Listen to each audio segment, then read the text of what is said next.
Llega y ahora vamos a pasar a analizar el caso Tlatlaya, uno de los casos emblemáticos de este sexenio, del presidente Enrique Peña Nieto. Y para analizar lo que está ocurriendo se encuentra con nosotros Mario Patrón, él es el director del Centro ProDH de Derechos Humanos, Agustín Pro Juárez. ¿Cómo estás, Mario? Buenas noches. ¿Cómo estás, Leo? Mucho gusto en saludarte. Gracias por venir de nuevo. Y empecemos desde el principio, porque yo creo que hay mucha gente que ya no se acuerda de qué es el caso de Tlatlaya. Explícanos qué ocurrió, cuándo ocurrió. Sí. 30 de junio del 2014, Tlatlaya es un municipio en una zona trina. Es frontera Guerrero, Michoacán y Estado de México. Con eso te digo que es territorio de nadie. Exacto. Como muchos territorios del país que la delincuencia organizada gobierna y la institucionalidad del Estado está diluida o en todo caso en contubernio con la delincuencia organizada. Correcto. Lo que sabemos son declaraciones del entonces gobernador del Estado de México y del secretario de la Defensa en donde habrían muerto 22 personas en un enfrentamiento. La versión oficial es que fueron abatidos en un enfrentamiento armado. ¿Entre el ejército? Entre el ejército y una célula del crimen organizado, entendemos. En el mes de octubre, Associated Press y la revista Esquire publican el testimonio de una víctima sobreviviente del caso que da cuenta de que en efecto hubo un enfrentamiento que duró minutos, fugaz, donde murieron algunas personas, pero la mayoría ya estaban rendidas y en manos del ejército y fueron ejecutadas arbitrariamente. Como consecuencia de eso, CNDH emite la recomendación 51-2014, en donde advierte que entre 12 a 15 personas habrían indubitablemente sido ejecutadas. A ver, para que quede claro, se habrían rendido frente a las fuerzas del Estado mexicano. Ya no eran hostiles, estaban a hostiles. Disposición de la institucionalidad del Estado. Así es. Y lejos de haber sido puestas a disposición de la autoridad competente para que las juzgaran y procesaran conforme a derecho, hubo justicia por propia mano. Las mataron. En este caso, una institución encargada de hacer cumplir la ley, como es el ejército, procedió a ultimar a las personas detenidas. Eso de acuerdo al testimonio de una de las testigos. De una de las testigos y de acuerdo a la propia CNDH, la recomendación 51 del 2014. El caso es tomado por la PGR, en aquel entonces comandada por Murillo Karam, Jesús Murillo Karam.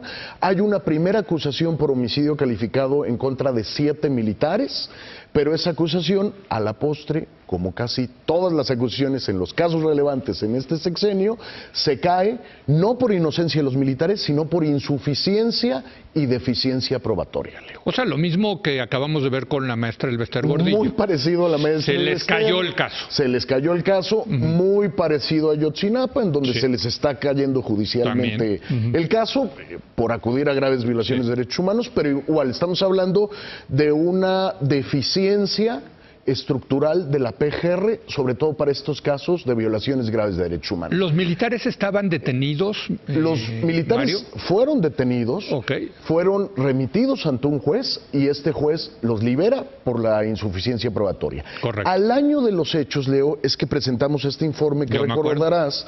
Que aquí lo veniste a presentar, claro. Exactamente. Como parte de la investigación del caso, documentamos 2 papeles que son claves, una orden general de operación y una orden de relevo y designación de mando, en donde por escrito, en la cláusula séptima de estos 2 papeles, se establece que los elementos del ejército deberán actuar de manera masiva en horas nocturnas para abatir delincuentes en horas de oscuridad.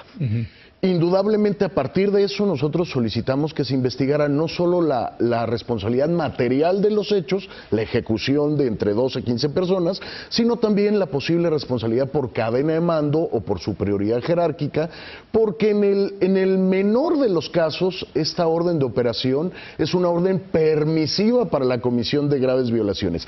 En el peor de los casos, desde nuestra perspectiva, es una instrucción de matar personas. Sí.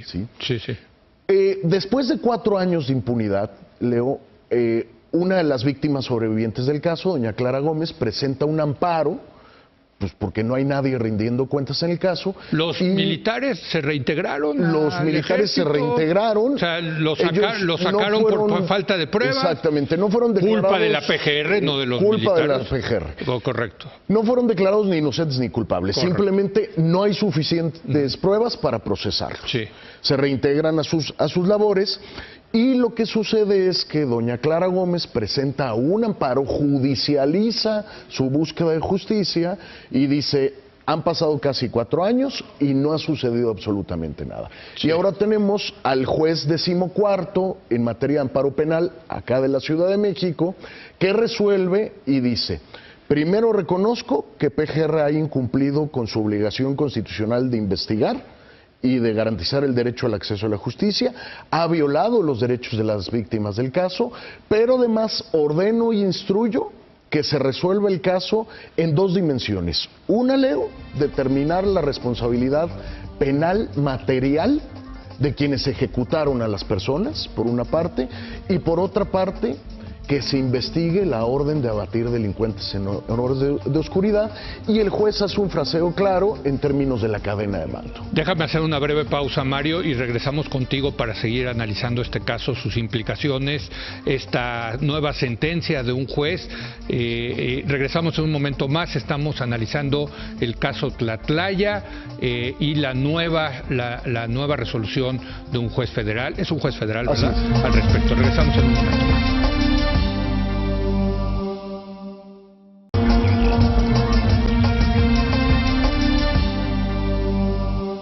Estamos de regreso para seguir analizando el caso Tlatlaya, que un juez concedió reabrir el caso. Se encuentra con nosotros Mario Patrón del Centro Pro Derechos Humanos, pues que ha estado varias veces aquí con nosotros. ¿Cómo estás, Mario? De nuevo. Entonces, a ver, nos decías, tiene implicaciones importantes la resolución del juez. La resolución, primero, porque confirma que PGR no ha hecho su labor, una vez más, no en cualquier caso, sino en un caso de una grave violación de derechos humanos. Segundo, porque establece una serie de pautas que deberían ser la carta de ruta para la investigación, ¿sí? Tercero, Leo, porque desde mi perspectiva pone 2 temas estructurales de agenda. O sea, la pregunta es, si PGR no lo hizo en 4 años, ¿lo hará en los últimos 4 meses de este gobierno? Bueno, primero que nada hay que preguntarse si realmente quería.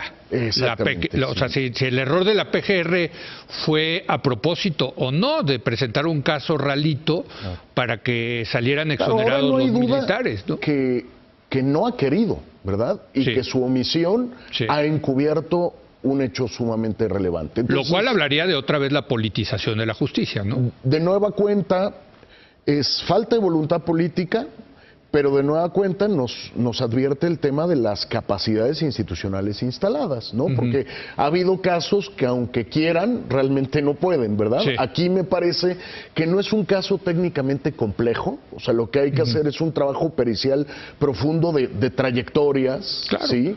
¿Qué es lo que hizo la Comisión Nacional de Derechos Humanos, no, Mario? Buena parte de la Comisión Nacional. Desde hace 3 años y medio nosotros solicitamos a la PGR, Leo, que se hiciera una junta de peritos, una comisión científica para determinar el marco fáctico, porque la acusación inicial de PGR era por la ejecución de 8, CNDH lo que dice es entre 12 a 15 fueron ejecutados arbitrariamente, ¿no?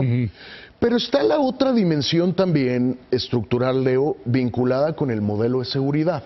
Ese es lo más importante quizás de eso. Es decir, hemos apostado en los últimos 12 años a una política de seguridad de corte militar, en donde las Fuerzas Armadas han sido el corazón de este modelo de seguridad.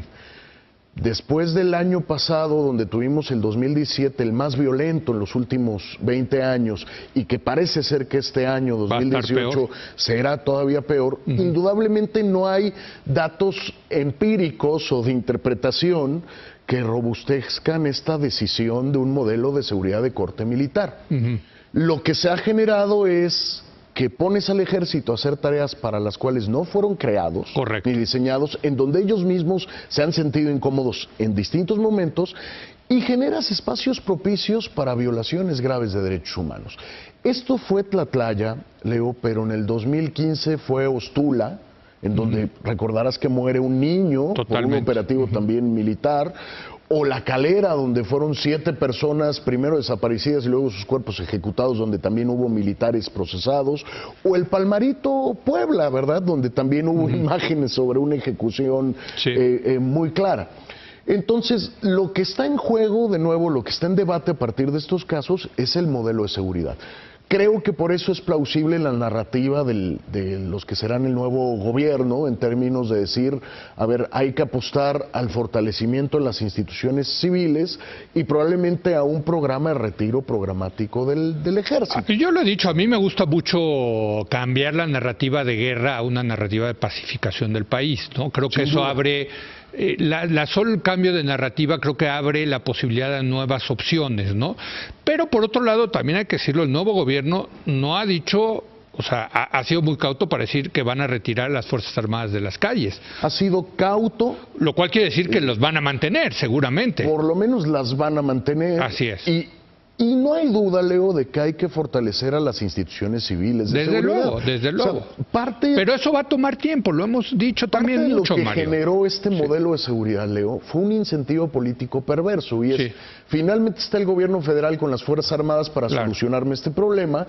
Yo, como gobierno local o municipal, no invierto en la democratización de mis policías. Correcto. Ese incentivo hay que irlo quitando, se tiene que reformar el sistema nacional de seguridad pública y poner en orden los incentivos para sí generar una política de seguridad de corte ciudadano, no con una perspectiva bélica. En ese sentido, la narrativa de la violencia como un problema multifactorial, en donde incluso se incluyen variables de pobreza, también a mí me gusta mucho. Es reducir mucho la complejidad del tema, asumir la violencia solo desde la perspectiva de la pobreza, porque es un problema multifactorial, pero en términos de narrativa me parece que permite empezar a construir agenda. Ahora, ¿verdad? Lo que es importante de esto es porque mucha gente luego nos critica que por qué nosotros estamos criticando al ejército, a la marina en lo que hacen. Pues lo que pasa es, no es una crítica a ellos, sino es una crítica al modelo de tener soldados y marinos que están entrenados para matar, haciendo labores de seguridad pública. Eso es lo que está mal. Eso es lo que es un tema de buenos y malos. Exacto. Nadie le puede regatear y decir, los 12, 8, no sé cuántos hayan sido ejecutados en Tlatlaya, pues pudo haber sido cualquiera de nosotros. Exactamente. Ese es el tema. La defensa de los derechos humanos. De derecho, ¿no? Exacto. Y la defensa de los derechos humanos es una defensa a nosotros mismos de posibles abusos del poder.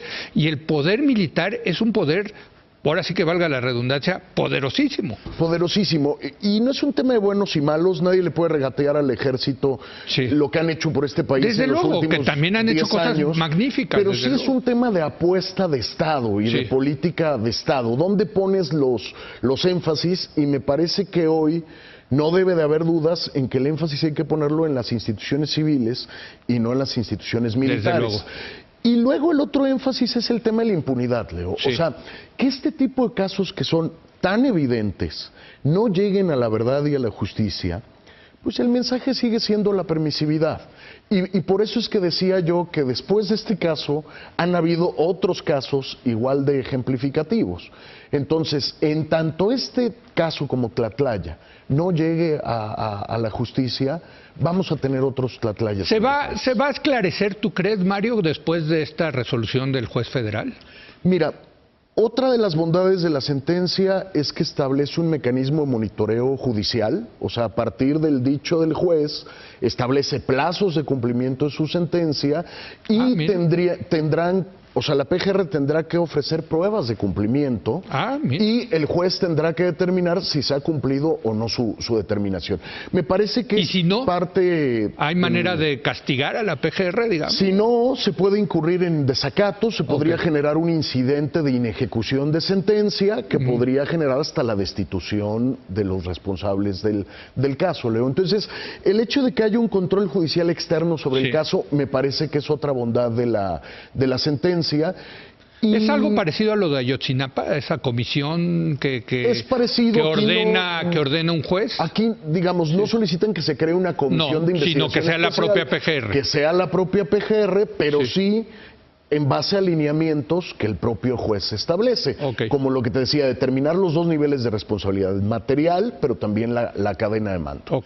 Y eso me parece que también es relevante reconocer el papel que está teniendo el Poder Judicial en estos casos de graves violaciones. Ahora estamos hablando de Tlatlaya, hablamos ya hace mes y medio de Ayotzinapa, y tendríamos que hablar de otras resoluciones como las de la Ley de Seguridad Interior, donde ya hubo 2 jueces que la declararon inconstitucional. Así es.